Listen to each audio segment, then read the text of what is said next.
Olá, eu sou a Ana e o vídeo de hoje é para vos falar sobre as minhas leituras dos últimos 2 meses, porque eu tenho andado tão desaparecida, tão com falta de espaço mental, que o canal tem estado aqui a sofrer um bocadinho com a minha ausência e isso acabou por fazer com que os vídeos acabassem por ficar fora da ordem em que é habitual eu publicá-los. Isso está-me a fazer ainda mais confusão e portanto eu acabei por perguntar no Instagram se vocês preferiam que eu fizesse um vídeo por cada mês de leituras para junho e outro para julho, ou se queriam que eu fizesse tudo no mesmo.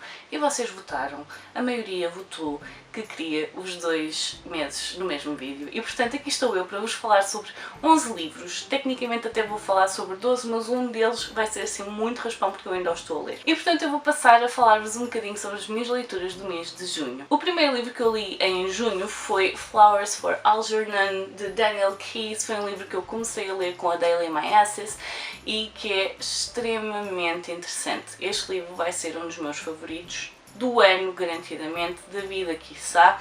É um livro que fala sobre inteligência, é um livro que fala muito e debate muito a forma como nós vemos as pessoas que têm menos inteligência do que nós consideramos que temos. É um livro sobre querer ir mais longe, sobre querer saber mais, muitas vezes não tendo as ferramentas para conseguir ir além. E portanto nós conhecemos aqui o Charlie, que é a nossa personagem principal. Todo o livro é contado da perspectiva dele, em coisas que ele vai escrevendo. É um livro que no início é um pouco difícil de acompanhar porque o Charlie não escreve bem. O Charlie tem um atraso no desenvolvimento e portanto ele escreve se calhar como uma criança de 6, 7 anos e portanto no início é um pouco difícil de acompanhar. Este livro não existe em português. E o Charlie então vai se submeter a uma operação para começar a aumentar o seu nível de QI. E o que vai acontecer aqui é que nós vamos vendo tudo o que está à volta do Charlie, a forma como ele vê as relações que tem com as pessoas à volta dele, a perspectiva como nós vemos essas relações, porque ele é uma pessoa extremamente ingênua e as coisas que ele acha que são naturais e que são as pessoas a rirem-se com ele, nós vemos que na realidade são as pessoas a rirem-se dele ou então a abusarem um bocadinho do facto de ele ser uma pessoa com um QI mais baixo. E portanto nós vamos vendo aqui todo o processo do Charlie para atingir um pico elevadíssimo de QI, ao ponto em que nós vamos começar a ver de que forma então essas relações que estão à volta dele também acabam por se alterar com essa subida de QI. É um livro extremamente interessante, um livro que me deu muito que pensar, um livro que eu gostei imenso de ler, tem aqui muitas marcações e portanto um livro que eu vou aconselhar a toda a gente que se sinta à vontade para ler em inglês, tendo em conta que o início do livro, uma boa parte do livro, as primeiras 100 páginas, são com uma escrita não muito fácil de acompanhar. Depois do Charlie passei para o outro Charlie e tenho aqui Heartstopper volume 4 com o Charlie e o Nick e, meu Deus, este livro é tão bom e quanto mais avança, mais a autora vai explorando coisas do nosso psicológico, de que nos faz estar numa relação, das cedências que nós às vezes temos de fazer quando estamos numa relação ou quando gostamos muito de alguém, as coisas que nos são dolorosas, as coisas que nós às vezes não queremos admitir a nós próprios e portanto não conseguimos alterá-las e que às vezes só precisamos de agarrar a mão que nos é estendida para começar a alterar a nossa vida para melhor.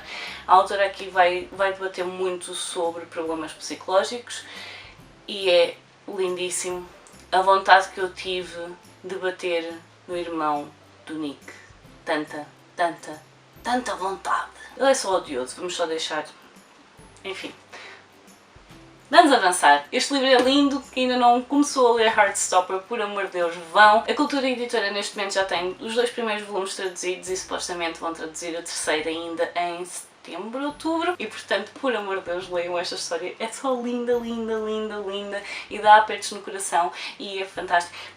Maravilhoso, maravilhoso, estou a gostar imenso de conhecer esta história e neste momento já só falta um volume para acabar aqui Heartstopper. Depois de Heartstopper li uma das novidades que eu estava mais ansiosa por ler. Este livro já saiu o ano passado em inglês, eu sabia que ia ser traduzido e portanto não o comprei porque os livros do autor estão praticamente todos traduzidos, ou pelo menos os últimos estão todos traduzidos para o português, e esse livro é A Biblioteca da Meia-Noite, do Matt Haig. Para quem não sabe, eu descobri Matt Haig através da não-ficção dele, o Reasons to Stay Alive, vem parar às mãos literalmente na altura que eu mais precisava daquele livro e portanto eu tenho uma ligação emocional muito forte com o autor. No entanto, eu já li vários livros dele, alguns juvenis, os não-ficção e também o Comparar o Tempo.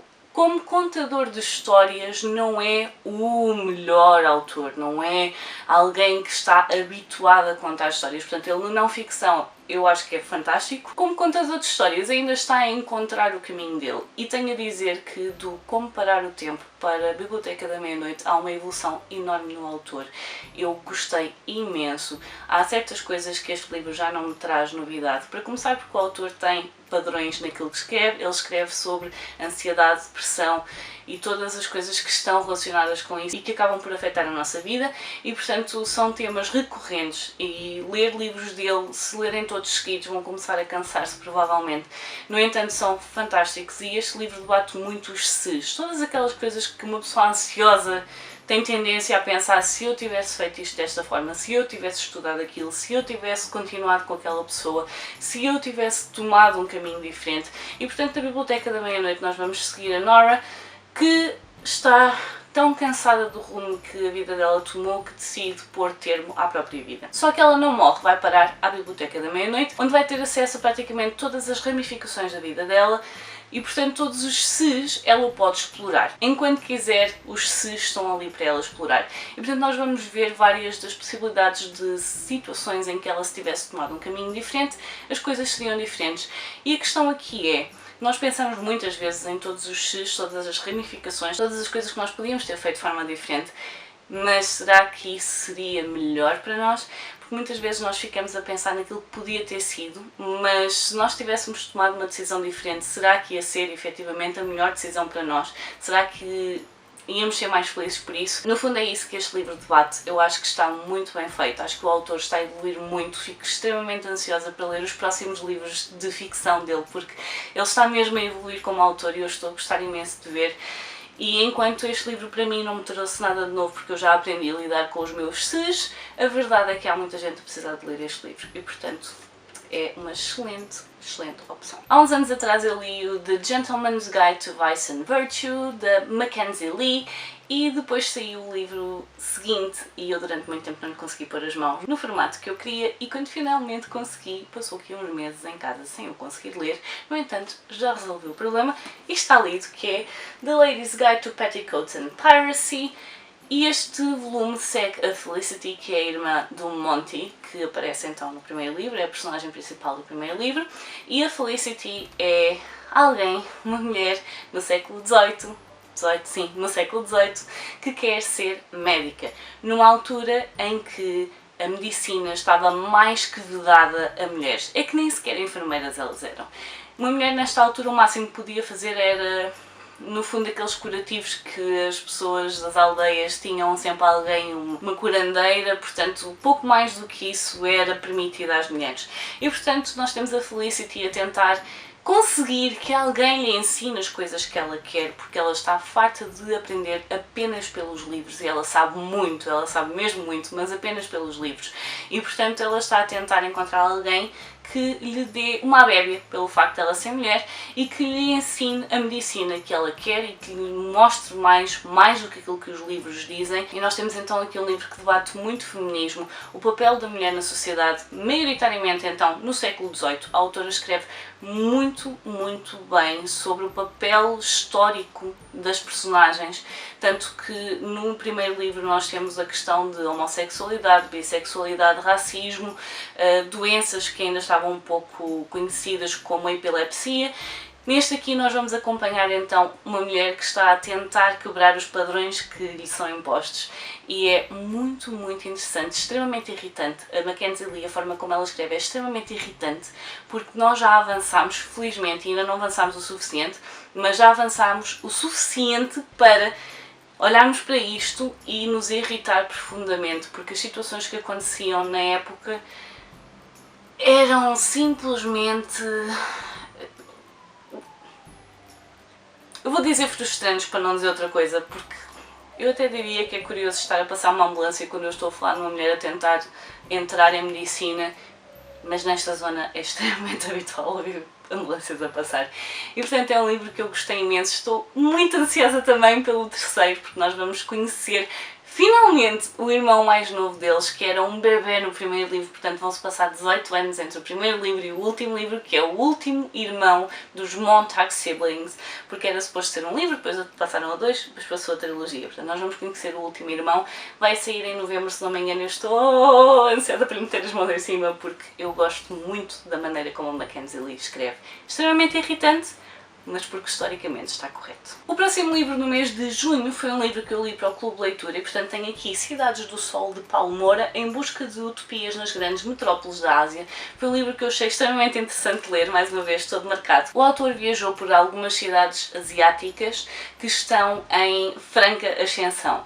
A questão aqui é se nós vemos essa ascensão da perspectiva ocidental, talvez não vejamos as coisas da mesma maneira que eles, enquanto países orientais, têm como perspectiva.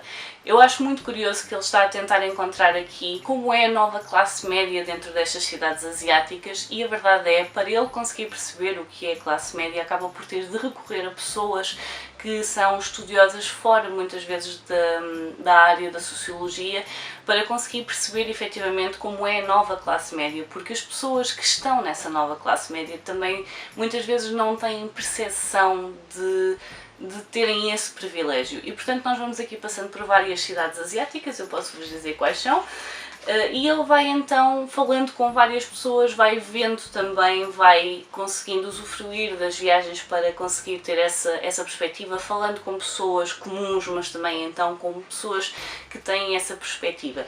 Ele passa por Bangalore, Jakarta, Saigão, Manila, Seul, Shenzhen, Pequim, Xangai, Chongqing e Hong Kong. Portanto, a parte de Hong Kong para mim foi a parte que eu consegui mesmo voltar à minha viagem.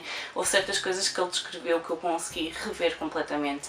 E portanto é um livro extremamente interessante, um livro de viagens, mas que faz uma avaliação a nível social e que nos dá uma perspectiva diferente, porque nós temos tendência sempre a olhar para as coisas da nossa perspectiva, o que é normal. Nós temos a nossa realidade, é o que nós conhecemos, e portanto temos tendência a avaliar as outras coisas pela nossa bitola. E portanto é extremamente interessante ver como é que as pessoas que estão a viver nestas cidades veem essa mudança de classes e um maior poder de compra, ou quais são as alterações que existem no dia a dia. E portanto é extremamente interessante, acho que vale muito a pena lerem, ele lê-se muito bem e vão conhecer cidades novas e novas realidades. Depois de viajar pela Ásia, acabei por voltar a Portugal e tenho então aqui O Lugar das Árvores Tristes, da Lénia Rufino, um livro que me foi cedido pela Editorial Presença, a quem eu agradeço imenso. Eu gostei muito deste livro e honestamente o que me chamou foi a frase inicial, as primeiras páginas, foi saber que tinha aqui uma garota que gostava de ir a cemitérios e tentar perceber as histórias das pessoas que já tinham partido na aldeia dela, e o mistério de alguém que ninguém queria dizer como é que tinha morrido. E portanto isso foi aquilo que me chamou mais a atenção, mas aquilo que me prendeu mesmo ao livro foi a forma como a Lénia Rufino conseguiu perfeitamente passar a aura de uma aldeia para papel. Eu tenho a sensação que este livro dava para fazer tipo uma blueprint, uma planta, e pôr em cima de qualquer aldeia, porque vai haver sempre coisas que vão ser semelhantes em qualquer aldeia que vocês vão conhecer. Se vocês são de uma aldeia, de certeza que há aqui coisas com as quais se vão identificar. Eu achei piada porque os nomes são familiares, o tipo de relação entre as pessoas é-me familiar, o facto de haver coisas às quais nós fechamos os olhos porque entre marido e mulher não se mete a colher, ou então a relação com a religião e o peso que a religião tem e tinha, porque a época em que este livro se passa é uma época em que a religião tinha um peso ainda maior do que aquele que tem neste momento, e eu consegui ver perfeitamente a minha aldeia neste livro e deixou-me a pensar, será que a minha aldeia também tem este tipo de segredos assim? Eu penso que não, mas nunca se sabe. E portanto foi um livro que eu gostei mesmo muito de ler. A Lénia passou perfeitamente para o papel então essa aura de aldeia e todos estes pequenos segredos, as coisas que as pessoas fazem por desespero e para tentar esconder coisas e tentarem safar-se, e é simplesmente muito, muito bom, simples, não vão à procura de uma coisa extremamente desenvolvida. O livro até é relativamente pequeno, a nível de escrita não é muito floreado, a escrita da Lénia é até bastante frontal naquilo que ela quer passar, não se perde muito em floreados, mas o que está aqui é perfeitamente uma coisa que podia acontecer em qualquer aldeia em Portugal. Depois, para terminar o mês de junho, tenho aqui o 19º volume de Promised Neverland, um volume que no início está só a continuar o que já vinha do volume anterior e nós pensamos, ok, já estão a conseguir equilibrar as coisas e vamos ver onde é que isto vai dar, e de repente dá aqui uma reviravolta que eu pensei, yes, eu não acredito que isto está a acontecer, e nós pensamos, oh meu Deus, está tudo perdido, e afinal não! E portanto só falta um volume para terminar esta coleção. Estou extremamente ansiosa que ele me chegue às mãos, eu já estou ansiosa com 3 livros só neste vídeo, mas eu estou mesmo muito ansiosa que ele me chegue às mãos. Eu possivelmente antes de ler o último, o que vou fazer até é reler todos os que estão para trás. Eu ainda vou pensar se faço isso ou não, até porque estou a pensar se hei de fazer um vídeo com spoilers ou não. Portanto, se eu reler tudo de início, é possível que eu faça um vlog de leitura onde falo um bocadinho no final de cada livro sobre as coisas que tiveram a acontecer nesse livro, que eu de todo não aconselho a quem ainda não começou esta coleção. Esta coleção é daquelas histórias em que o melhor é vocês irem mesmo sem saberem absolutamente nada desta história, mas nada, e deixarem-se apanhar de surpresa, porque é fenomenal. Portanto, falta só um, vamos ver quando é que ele chega. E vamos então passar para os livros do mês de julho, e são muito menos do que os livros do mês de junho. Porquê? Porque eu comecei o mês a ler Ser Animal, Ser Humano, uma nova história do que significa ser humano, da Melanie Challenger, e este livro eu passei os primeiros 15 dias do mês de julho apenas e exclusivamente com este livro, e eu só cheguei à página 100. Eu estava tão cansada mentalmente, daí que também não tenha havido muitos vídeos no mês de julho, que eu simplesmente não conseguia avançar neste livro e eu andava a ler às 10 páginas de cada vez. É um livro extremamente interessante, é um livro para refletir muito e, portanto, eu não estava com capacidade de o fazer. Ele está cheio de marcações, eu ainda o estou a ler, portanto este livro há de estar nas leituras de agosto e é simplesmente fenomenal, mas eu não me vou alongar mais sobre ele porque, mais uma vez, eu ainda o estou a ler. Portanto, vou passar à frente, queria só justificar os primeiros 15 dias do mês de julho foram com este livro e este livro apenas. Até eu me ter cansado e pensar, não posso continuar assim porque senão eu vou passar um mês inteiro e só leio um livro.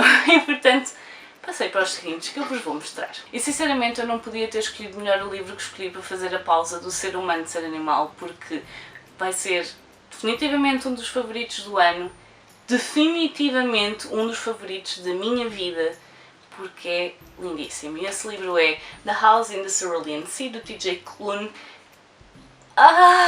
Este livro é tudo aquilo que eu acredito a nível de educação, a nível de darmos oportunidades às pessoas, especialmente às crianças, de tentarmos não rotular crianças, de lhes podermos dar um ambiente onde elas possam ser o melhor do potencial que elas têm para dar. Este livro é lindíssimo. E portanto neste livro nós temos o Linus. Linus é um auditor que vai visitar orfanatos. Neste mundo que eu vou, é mais ou menos o nosso mundo, mas imaginem que no nosso mundo tínhamos crianças que tinham magia. As crianças que têm magia são retiradas às famílias e postas em orfanatos especiais para tentar que elas aprendam a lidar e a controlar a sua própria magia, e portanto o Linus o que faz é visitar esses orfanatos e ver se está tudo a correr dentro dos parâmetros que são avaliados, se as crianças estão a ser bem alimentadas, se estão a ser seguidas, se têm pessoas que se preocupam com elas, se estão a conseguir então dominar a sua magia. Portanto, aquilo que qualquer auditor faz, que é ver se o bem-estar das crianças está a ser bem conseguido.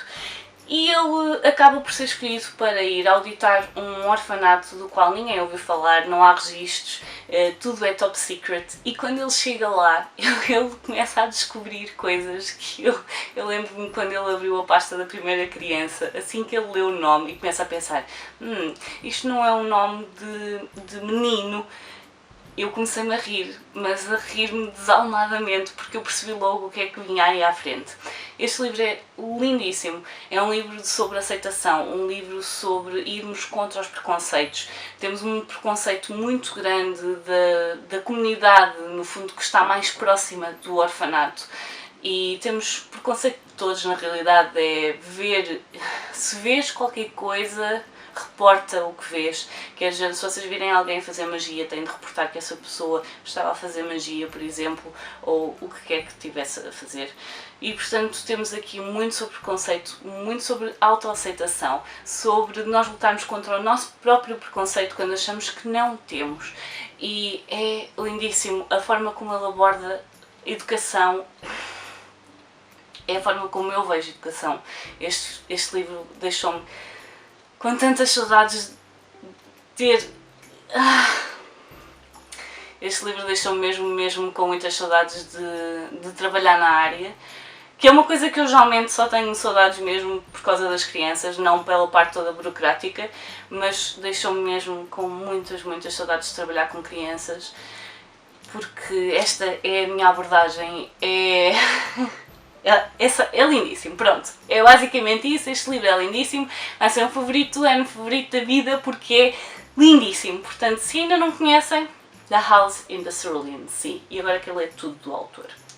O próximo livro do mês de julho foi A Dança das Estrelas, da Emma Donoghue. Eu não tenho o livro aqui porque o livro é da minha mãe e ela emprestou-me. Foi um livro que nós lemos para o Clube de Leitura e, portanto, eu não sabia muito bem ao que ia. Já sabia que era passado durante 1918, na altura da gripe espanhola, sabia que era passado em Dublin, sabia que havia muitas pessoas que tinham ido com algumas expectativas para o livro e que se tinham desiludido imenso. Ao mesmo tempo, também sabia que a minha mãe tinha adorado o livro. Ela adorou este livro. Ela terminou o livro e pediu-me encarecidamente que eu o lesse, porque ela precisava de falar sobre ele com alguém, e eu ainda levei algum tempo a lê-lo, porque eu ofereci-lhe no dia da mãe, e depois acabou por ser escolhido para o Clube de Leitura, e ela teve a oportunidade então de debater com várias pessoas. E, honestamente, eu adorei o livro. Está muito bem feito. É passado então durante a gripe espanhola, durante a influenza. Nós temos uma enfermaria muito pequena de maternidade e nós temos então o espaço do hospital, que está dividido em duas zonas, por assim dizer. Tem as zonas normais do hospital, depois tem zonas que foram criadas especificamente para as pessoas que entravam infectadas com o vírus da influenza. O que nós temos aqui então é uma maternidade extremamente pequena, num cubículo, provavelmente tinha o tamanho deste quarto, se não fosse ainda mais pequeno, com 3 camas, portanto o máximo que conseguia ter era 3 mulheres naquela enfermaria. Era uma enfermaria especificamente feminina, porque lá está, era de maternidade e era para mães que estavam grávidas e que estavam também simultaneamente infectadas com a influenza. E nós seguimos aqui maioritariamente a enfermeira que está responsável por aquela enfermaria e vamos seguindo as mulheres que vão passando pela enfermaria. A história toda passa-se em 3 dias e nós vemos tanto, mas tanto da sociedade num cubículo extremamente reduzido e só pelas mulheres que passam por aquela enfermaria. Dá-nos uma perspectiva do papel da mulher na medicina naquela altura. As enfermeiras tinham pouco ou nada de autonomia, não lhes era permitido administrar medicamentos que não tivessem sido previamente autorizados por médicos, não podiam fazer praticamente intervenção nenhuma sem que estivesse outra pessoa ou que tivesse sido autorizado e, portanto, elas estavam lá praticamente só para cuidar das necessidades mais básicas que as mulheres tivessem. Quase que nem podiam dar comida se não fosse essa ordem. E, portanto, nós vamos acompanhar aqui então essa enfermaria, vamos ver de que forma a medicina tratava as mulheres ainda no início do século XX e vamos ver de que forma os vários estatutos sociais acabam por ser afetados pela influenza e vamos ver de que forma as pessoas estavam ou não informadas sobre como as coisas funcionavam. É um livro muito interessante, um livro que nós neste momento em pandemia vemos com outros olhos que se calhar noutra altura iríamos ver de outra perspectiva e que a autora já tinha escrito antes de toda esta confusão começar, mas que efetivamente parece que foi escrito já depois de tudo isto ter começado. Portanto, eu estou a imaginar a quantidade de pesquisa que a autora teve de fazer sobre os procedimentos, sobre como as coisas funcionavam em Dublin na altura, a nível de medicina, a nível de política, a nível de como se orientava um hospital. Ela tem apenas uma pessoa que existiu mesmo na história da Irlanda e nós temos aqui muito de como isto acabou por ser afetado pela Primeira Guerra Mundial e também pelos conflitos dentro da Irlanda que acabaram por culminar na separação entre a Irlanda do Norte e a Irlanda do Sul e portanto é um livro extremamente completo, mas não é muito grande, é um livro que se lê muito bem e lá está, acaba por ser muito feminino porque nós só vemos ali praticamente personagens femininas e são tudo situações que são muito femininas, não é? Temos mulheres que estão prestes a dar à luz ou que estão grávidas, apesar de estarem doentes, no fundo elas são grávidas e portanto são os cuidados que se têm com essas situações e eu gostei imenso ler este livro. O livro que comecei a ler a seguir foi escolhido para o desafio da Quem Me Lera, o Ler a Diferença, para a positividade corporal e eu escolhi o Spoiler Alert da Olivia Dutt. Este livro foi escolhido porque eu sabia que falava sobre fandoms e que a personagem principal era gorda. Ela própria define-se como gorda e ela diz mesmo, gorda é um adjetivo, não é uma coisa que tem de ser necessariamente negativa. Eu sou gorda, não sou voluptuosa, não sou cheinha, sou gorda. E portanto o que é que nós temos aqui? Vamos falar no universo, isto passa-se aqui uma série, anda a ser uma série, tem muitos contornos de Game of Thrones, tudo o que envolve esta série tem contornos de Game of Thrones, apesar de ser mais direcionado para a mitologia, mais relacionado com, agora não tenho certeza, acho que é a Odisseia, ou a Ilíada. Algo desse género. E portanto nós temos aqui essa série que está a sair e temos um fórum onde as pessoas escrevem fanfic, portanto ficção escrita por fãs, relacionado com a série, relacionado com os livros em que a série se baseia, em que a série está a tomar algumas liberdades artísticas que não estão a agradar muito aos fãs. E portanto nós temos aqui a April, que escreve então sobre essa série e que faz cosplay de uma das personagens, no entanto como ela é então uma plus size, acaba por, quando publica fotografias, nunca publica com a cara dela para que ninguém no trabalho ou da família ou amigos saibam que é ela. E depois temos o Marcus, que é alguém que também está no mesmo fórum e que também escreve fanfics e eles acabam por criar uma relação muito próxima em que acabam por ser os confidentes um do outro. E o que acontece aqui é que eventualmente a April decide mudar de trabalho e no sítio para onde ela vai percebe que há uma abertura muito maior para ela poder mostrar as paixões dela, mostrar que gosta de cosplay, mostrar que gosta de fanfics e que tem paixões que vão para além do trabalho. E como há essa abertura, ela acaba por decidir que está na altura de publicar uma fotografia de corpo inteiro, onde se veja a cara dela e onde ela possa dizer: sim, sou eu, faço cosplay de uma personagem que não é plus size, mas isto é quem eu sou, eu gosto disto e ninguém me vai tirar o prazer de ser eu e das coisas que eu gosto. E portanto, como vocês sabem, a internet é um sítio muito engraçado e apesar dela receber muitos comentários que são muito positivos, óbvio que recebe muitos comentários muito negativos. E eventualmente o ator principal da série acaba por se chegar à frente e dizer que, olha, acho que és muito bonita, estes comentários são ridículos e eu quero convidar-te a ir a um encontro. E portanto eles vão sair a primeira vez e vai acabar por acontecer aqui uma situação e a história vai se desenrolar muito em torno dessas situações, que eu não vou dizer o que é, mas que assim que vocês começarem o livro vocês vão perceber. E temos aqui então uma situação de alguém que se está a lutar com a sua positividade corporal e temos alguém que está a lutar contra uma dislexia, não tanto a lutar contra ela, mas a encontrar estratégias para lidar com ela. O ator da série é alguém que tem dislexia e faz com que a persona pública dele seja muito burrinha e muito orientada para a parte física e acaba por se esconder um pouco atrás dessa imagem que ele criou para passar para o público. E nós vemos aqui a forma como eles se vão descobrindo e conhecendo e gostei muito do livro. O único motivo para não lhe ter dado 5 estrelas foi porque eu não gostei das partes em que eles tinham pedaços de fanfic, porque eu não achei que acrescentasse à história. E os guiões dos filmes, porque eram muito mauzinhos, eram muito mauzinhos. Que eles próprios dizem isso no livro, portanto, ok. Mas foi a única coisa que me impediu de lhe dar 5 estrelas, porque o livro está muito bem escrito, está feito de forma muito orgânica e todos os debates da personagem são coisas que efetivamente consigo ver alguém a pensar e a passar e a tentar resolver. E o último livro do mês de julho, e ainda bem que vocês já devem estar fartos de me ouvir, eu prometo, este é o último, foi A Devoradora de Pecados, da Megan Campisi, um livro que também me foi cedido pela saída de emergência, a quem eu agradeço imenso. Este não seria propriamente uma das minhas primeiras escolhas e, no entanto, fui eu que pedi à editora, porque é um romance histórico. E eu tenho uma relação muito estranha com a história, que é, eu sou péssima a decorar datas e sequências das coisas. Eu não consigo decorar cronologias de reis, não me perguntem absolutamente nada sobre a história de Portugal, porque eu não vos vou saber dizer nem sequer nomes, nem cognomes, não, nada, nada. A história é mesmo bola, porque decorar definitivamente não é comigo.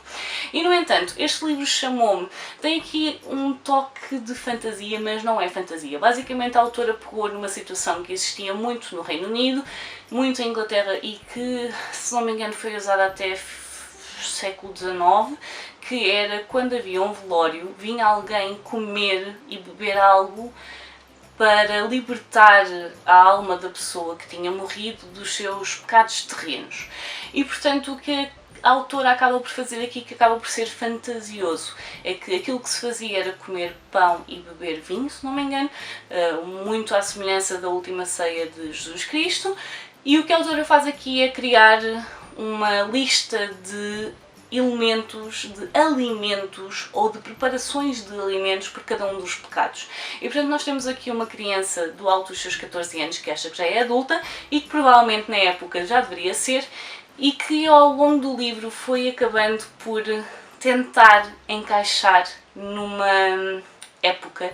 E a verdade é que os elementos históricos que nos vão sendo fornecidos aqui, seja a nível de roupa, de maquilhagem, a forma como as pessoas lidavam umas com as outras, tudo mais, acabou por me remeter muito a século XVII, século XVI, século XVII. E agora a questão é, eu sou péssima com história, mas depois consigo identificar esses pequenos elementos. E a verdade é que este livro me fez parar várias vezes e ir pesquisar sobre aquilo para ter certeza daquilo que eu estava a pensar. E eu acertei na época, é mais ou menos a época século XVI, século XVII. E, portanto, nós temos então aqui a May, que acaba por ser apanhada a roubar, e em vez de ter o castigo que a maioria das pessoas teria nesse caso, nós aqui nunca percebemos muito bem se ela seria castigada com a morte ou se ficaria presa, ou nunca percebemos muito bem qual seria o castigo, porque esse castigo nunca chega na forma que ela estava à espera.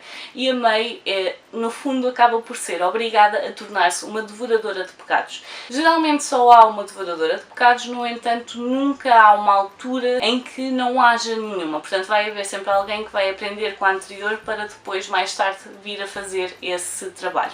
E, portanto, a May vai começar a seguir a devoradora de pecados que existe na altura e vai começar a ajudá-la a comer os pecados das pessoas que morreram. E acontece que uma vez elas são chamadas para fazer essa cerimónia e aparece algo, juntamente com toda a comida que já era suposto e que elas sabiam porque esses pecados eram-lhes confessados, mas aparece qualquer coisa que não era suposto estar ali e então a antiga devoradora de pecados recusa-se a comer o que quer que seja e acaba por ser condenada à morte por causa disso. E, portanto, a May vai tentar perceber o que é que está a acontecer ali, de onde é que aquilo surgiu, porque ela ouviu as confissões e nada levaria àquilo.